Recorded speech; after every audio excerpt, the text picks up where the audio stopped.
The United States and Canada share the longest international border in the world, nearly 4,000 miles long. But here's a question most people get wrong. How many US states actually touch Canada? Is it 10, 12, or more? Today on US Nation Report, we'll explore the geography, history, and significance of the US-Canada border, state by state. By the end of this video, you'll know not just the number, but why this border matters. Welcome to US Nation Report, where we break down important facts about the United States in a clear and factual way. If you're new here, this channel focuses on US geography, history, government, and national updates, without noise, without bias. Today's topic may sound simple, but it reveals a fascinating story about America's northern edge. How many US states border Canada? Let's start with the answer, and then dig deeper. The United States has 13 states that share a border with Canada. This border stretches from the Atlantic Ocean in the east, across the Great Lakes, through the Great Plains, and all the way to the Pacific coast. What makes this border unique is that it's not just land. Large portions of it run through lakes, rivers, and waterways, making it one of the most complex borders in the world. Let's begin in the east. Maine is the only US state that borders Canada in the eastern region. Maine shares its northern and eastern borders with the Canadian provinces of Quebec and New Brunswick. This region is known for dense forests, small border towns, and centuries of shared cultural ties. Historically, this border was shaped by treaties and negotiations following the American Revolution.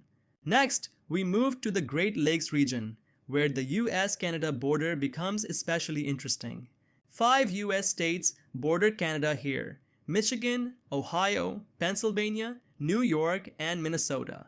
In this region, the border often runs through water, not land, passing through lakes like Lake Superior, Lake Erie, and Lake Ontario. These waterways are critical for trade, transportation, and industry, supporting millions of jobs on both sides of the border. Moving westward, the border becomes largely land-based again. 4 states share borders with Canada in this region: North Dakota, Montana, Idaho, and Washington. Montana alone shares a border of over 500 miles with Canada, making it one of the longest state-to-country borders in the US. Washington's border with British Columbia is one of the busiest, especially around cities like Seattle and Vancouver. Finally, we reach Alaska, the largest and most unique US state. Although separated from the lower 48 states, Alaska shares a massive border with Canada, touching Yukon and British Columbia. This remote border includes mountains, glaciers, and wilderness, making it one of the least populated border regions in the world. Imagine traveling along the US-Canada border from Maine all the way to Alaska. You would cross forests, lakes, plains, mountains, and frozen tundra without ever leaving the boundary between two nations. What's remarkable is that, despite its size, this border remains one of the most peaceful borders on Earth, representing cooperation, trust, and shared values. It's not just a line, it's a symbol of diplomacy and stability. If you found this breakdown helpful, like this video to support the channel. Subscribe to US Nation Report for more clear and factual videos about the United States. And let us know in the comments, which border state surprised you the most?